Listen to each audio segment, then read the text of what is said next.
आला सिंध जनाब मुराद अली शाह साहब की सरबराही में वज़ीर आला हाउस में मुनक़्क़िद किया गया, जिसके अंदर मुख्तलिफ़ इशूज़ के ऊपर मशावरत की गई, मुख्तलिफ़ इशूज़ के ऊपर बात की गई, मुख्तलिफ़ एजेंडा आइटम्स थे जिसके ऊपर सिंध काबीना ने फ़ैसले किए। कुछ क़वानीन थे कल्चर डिपार्टमेंट के जिसके ऊपर क़ानून साज़ी की मंजूरी देनी थी, तो उसकी मंजूरी दी गई है। एक बहुत अहम कानून नारकोटिक्स लॉ के हवाले से, चूँकि आपको पता है कि नारकोटिक्स एक ऐसा इशू है जो कि पाकिस्तान में बढ़ता जा रहा है, और इसके हवाले से जो मॉडर्न ड्रग्स हैं, जो नई ड्रग्स आ गई हैं, उनको कंट्रोल करने के लिए कानून साज़ी करने की ज़रूरत थी। तो आज सिंध काबीना ने से एक नया कानूनी मुसव्वदा अप्रूव किया है जिसको सिंध असम्बली में पेश किया जाएगा, जिसके तहत जो मॉडर्न क्रिएशंस हैं ड्रग्स के हवाले से उनको भी प्रोसिक्यूट किया जाएगा और बड़ी सख्त सज़ाएँ उनके हवाले से सिंध काबीना ने तजवीज़ किया है। आइंदा आने वाले इजलास में इसकी तफसीलात आपके साथ शेयर कर ली जाएंगी, उसको असम्बली में पेश किया जाएगा। दो बड़े अहम इशूज़ और थे आज काबीना के सामने जिस पर मैं बात करना चाहता हूँ आपके सामने। पहला इशू था गंदम की मिनिमम सपोर्ट प्राइस का, और ये इशू बड़ा इम्पॉर्टेंट है इसलिए कि इस वक्त पाकिस्तान एक बहरान का शिकार है गंदम के हवाले से, कि गंदम की एक शॉर्टेज पाकिस्तान में नज़र आती है। मसनूई शॉर्टेज कह लें, इनएफिशिएंसी कह लें, इनकॉम्पिटेंस कह लें, बट जिसकी वजह से, जिस शॉर्टेज की वजह से कीमतों में बेदुरेग इजाफा हुआ है आटे की, जिसका नुकसान एक आम आदमी को पाकिस्तान में हो रहा है। और इस इशू से निमटने के लिए वफाकी हुकूमत ने, वफाकी काबीना ने गंदम को इंपोर्ट करने का फ़ैसला भी किया, जो कि गालिबन यूक्रेन से या रशिया से गंदम को इंपोर्ट किया जा रहा है। आप किसी भी एक्सपर्ट से बात करेंगे तो वो आपको बताएगा कि जो गंदम की क्वालिटी है पाकिस्तान की, वो यूक्रेन के मुकाबले में कई गुना बेहतर है। और एक्सपर्ट्स ये बताते हैं कि कोई मवाजना नहीं है पाकिस्तान की गंदम का यूक्रेन की या रशिया की गंदम से। और हमें बताया जाता है कि उस गंदम को लोकल गंदम के साथ मिक्स करके फिर काबिल इस्तेमाल बनाया जाता है। बाहर कैफ जो इंपोर्ट प्राइस पाकिस्तान को पड़ रही है उस गंदम की, उसको अगर आप पाक रुपीज़ में कन्वर्ट करते हैं तो तकरीबन कोई 2100 रुपए का 40 किलो का बैग बनता है। 2000 से 2100 रुपए का 40 किलो का ये बैग, जबकि हमारी अपनी जो सपोर्ट प्राइस है पाकिस्तान में गंदम की, वो गालिबन 1400 रुपये है। यानी कि हम इंपोर्टेड गंदम तो महंगे दामों पर ख़रीदने को तैयार हैं, लेकिन जो हमारा लोकल हारी है, हमारा किसान है, हमारा ग्रोअर है, जो कि पाकिस्तान की आबादी का एक बहुत बड़ा तनासुब है, उसको मोटिवेट करने के लिए, उसको इंसेंटिव देने के लिए, करने के लिए हुकूमत कुछ नहीं कर रही।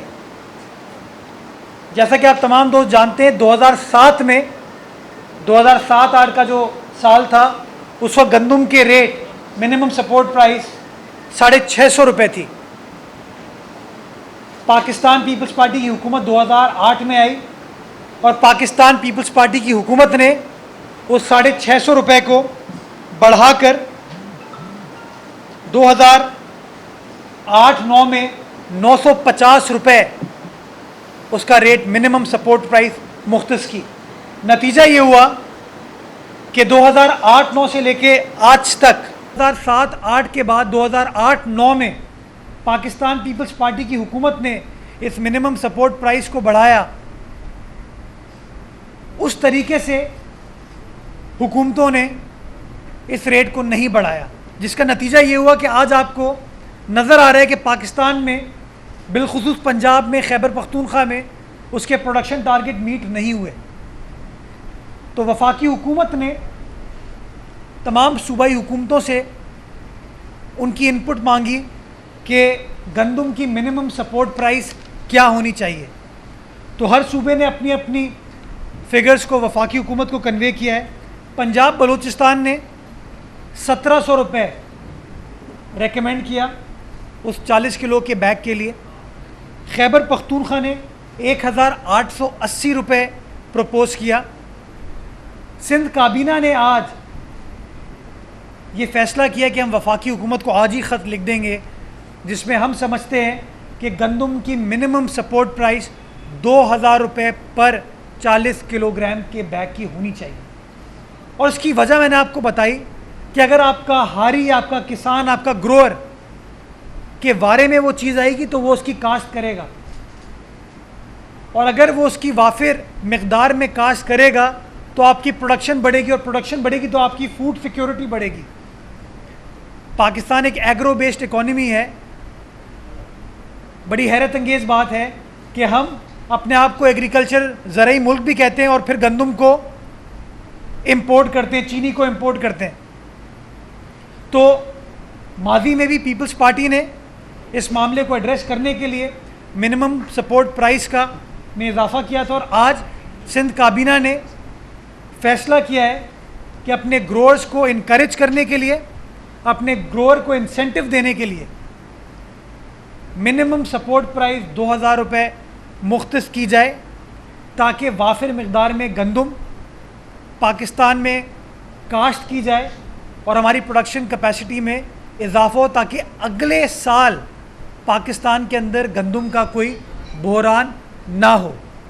हमने प्रोएक्टिव अंदाज से ये प्रपोज़ल वफाकी हुकूमत को दिया है और उम्मीद करते हैं कि अल्लाह करे वफाकी हुकूमत हमारी बात से इत्तफाक करेगी और इस हाई रेट को अग्री करेगी। और इसको रेट को तय करने की भी वजूहात है कि 1400 रुपये जब 2013-14 से ये रेट तय हुआ है, इन्फ्लेशन कितनी बढ़ चुकी है, तेल की कीमतों में इजाफा हुआ है, ट्रैक्टर की, खाद की, फर्टिलाइज़र की कीमतों में इजाफा हुआ है। तो एक तरफ आपके काश्तकार की ख़र्चों में इजाफा हो रहा है, लेकिन आप उसको वो रियायत, वो सपोर्ट प्रोवाइड नहीं कर रहे। तो इसलिए इस नीयत के साथ, इस इंटेंशन के साथ, इस कॉन्सेप्ट के साथ सिंध हुकूमत ने वफाकी हुकूमत को 2000 रुपये पर किलोग्राम मिनिमम सपोर्ट प्राइस तजवीज़ की, और हम उम्मीद करते हैं कि वफाकी हुकूमत हमारी इस तजवीज़ से इत्तफाक करेगी।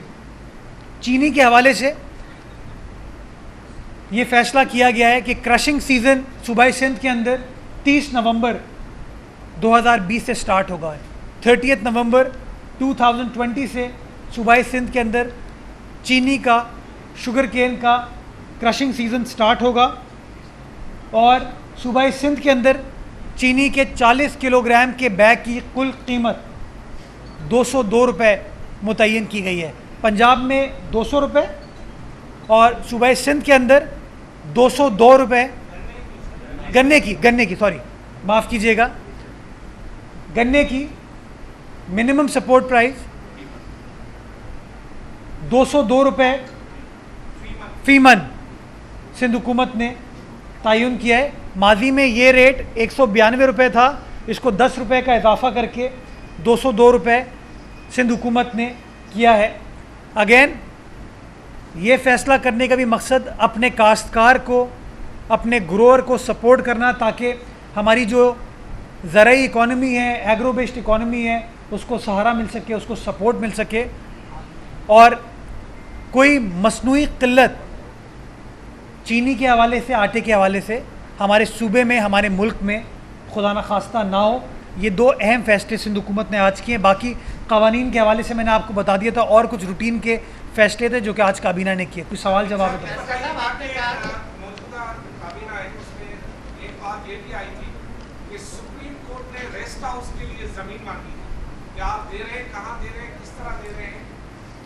जी। ये रिक्वेस्ट सिंध हुकूमत को सुप्रीम कोर्ट ऑफ पाकिस्तान की जानिब से मौसूल हुई है। सुप्रीम कोर्ट का मौजूदा जो रेस्ट हाउस है वो बाथ आइलैंड में वाक़ है, और चीफ़ जस्टिस साहब ने सिंध हुकूमत को ये रिक्वेस्ट की है कि बाथ आइलैंड से उनको शिफ्ट करके किसी मुतबादिल जगह कराची जिमखाना के पास, मैरियट, शेरेटन होटल के पास मुतबादिल ज़मीन उनको प्रोवाइड की जाए। सिंध हुकूमत के सामने आज senior member board of revenue ने इस रिक्वेस्ट को रखा और हमने ये फ़ैसला किया कि इस रिक्वेस्ट को कानून के मुताबिक डील किया जाएगा।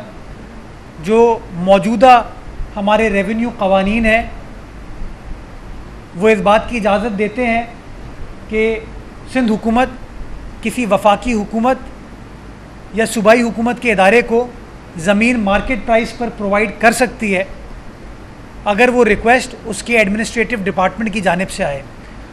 तो आज ये फ़ैसला किया गया है कि जब सुप्रीम कोर्ट की ये रिक्वेस्ट वफाकी हुकूमत के लॉ एंड जस्टिस डिपार्टमेंट की जानिब से आई जाएगी तब उसको कंसिडर किया जाएगा और देखा जाएगा कि आया ज़मीन अवेलेबल है उस जगह पर, क्या वो ज़मीन उनको दी जा सकती है, नहीं दी जा सकती। तो कानून के मुताबिक उस ज़मीन को देने का फ़ैसला फिर सिंध काबीना करेगी। ये करके मैं जो है 30 नवंबर को शुरू होगी। यहाँ सब में हमने देखा है कि माजी में गन्ने की कीमत जो गवर्नमेंट मुकर्रर करती है उस पर ख़रीद नहीं होती और क्रेशिंग बहुत ज़्यादा लेट होती है। शुगर मिल्स जो हैं वो ताकतवर माफिया हैं, इस तरह चीनी की कीमत बढ़ा दी, इस तरह गन्ने की कीमत कम रखेंगे और क्रेशिंग लेट होगी। इस पर कुछ डिस्कस हुआ है? अच्छा, एक चीज़ माजी में आप सबको याद होगा कि ये फ़ैसले बड़ा आखिरी वक्त पर किए जाते हैं जिसकी वजह से कन्फ्यूजन क्रिएट होती है। अब की बार 1 महीने पहले फ़ैसला कर लिया गया तो एम्पल टाइम है ताकि तमाम चीज़ें सही तरीके से जारी और सारी रहें। आपकी बात दुरुस्त है कि बाज़ जगहों पर हमें शिकायत आती हैं कि शायद काश्तकार को उसकी सही बोली नहीं मिलती। हम एक बार फिर आपको इस बात की यकीन दहानी कराना चाहेंगे कि सिंध हुकूमत समझती है कि काश्तकार को सपोर्ट करने के लिए वो मिनिमम सपोर्ट प्राइस उसको मिलनी चाहिए। हम उसकी सपोर्ट में खड़े हुए हैं, उसके साथ खड़े हुए और इंशाल्लाह 202 रुपये का जो रेट तय किया गया है फ़ी मन का वो गन्ने के काश्तकारों को इंशाल्लाह दिलवाया जाएगा। जहाँ तक चीनी के रेटों में जो तबाही हुई है, तब्दीली तो मैं नहीं कहूँगा, तबाही हुई है, वो आप सबके सामने है। और मैंने ख़ुद एक बार नहीं कई मरतबा आप तमाम दोस्तों के ज़रिए प्रेस कॉन्फ्रेंसेस में इस बात की निशानदेही की है कि चीनी पाकिस्तान में मौजूद थी, उस चीनी का एक मसनूई बहरान क्रिएट किया। किस तरीके से जब वज़ीर आज़म पाकिस्तान ने चीनी को एक्सपोर्ट करने का फ़ैसला किया, चीनी पाकिस्तान ने एक्सपोर्ट की, चीनी पाकिस्तान में उसकी कमी हुई जिसकी वजह से इन माफियाज़ ने फ़ायदा उठाया। और आज आप सब जानते हैं कि जब ये हुकूमत आई थी इमरान खान साहब की तो 55 रुपये किलो चीनी थी, जब उन्होंने नोटिस लिया तो 83 रुपये किलो चीनी थी और आज तकरीबन 110 रुपये किलो चीनी है। ये शो करता है कि वफाकी हुकूमत होमवर्क नहीं करती, वो बयानबाजी में बिलीव करती है, ऐलान करने में बिलीव करती है। मैं समझता हूँ वफाकी हुकूमत की रिट को इन माफियाज़ ने चैलेंज किया और अभी तक वफाकी हुकूमत इन माफियाज़ के ख़िलाफ़ कोई कार्रवाई नहीं कर पाई। वो हमेशा ये तो कहते हैं कि हमने वो इंक्वायरी कर ली, ये इंक्वायरी कर ली, लेकिन पाकिस्तान का एक आम आदमी के इंटरेस्ट में इंक्वायरी नहीं है। उसके इंटरेस्ट में ये कि चीनी मुझे सस्ते दाम में मिले। मुझे चीनी, अगर कंपटीशन कमीशन ये कहता है, अगर FIA की रिपोर्ट ये कहती है कि चीनी का सही रेट 63 रुपये किलो है, तो फिर 63 रुपये किलो पे आपको, मुझे, एक आम आदमी को, ठेला लगाने वाले को, चाय वाले को, मज़दूर को, किसान को भी उस रेट पर चीनी मिलनी चाहिए। और मैं समझता हूँ ये इस बात को शो करता है कि वफाकी हुकूमत अपनी रेट को मनाने में नाकाम रही है, लोगों को सही रेट पर चीनी दिलवाने में, आटा दिलवाने में नाकाम रही है और आवाम का उसने इस्तेहसाल किया है। ये बता दें कि आपसे पहले यहीं पर इसी सीट पर एक साहब पर करके गए और बड़ी कामयाबियां बता के गए रेट की। तो ये चीनी का जिक्र भी आप कर रहे हैं और उसने कहा कि चीनी माफिया जो सिंध के अंदर मौजूद है, एक तो उन्होंने इल्जाम लगाया कि टोटल शुगर मिल्स सिंध के अंदर कौमी ग्रुप की है और 9 अरब रुपए की प्ले बार्गेनिंग की है कौमी ग्रुप ने। तो बोला अब तो इनकी सियासत गई।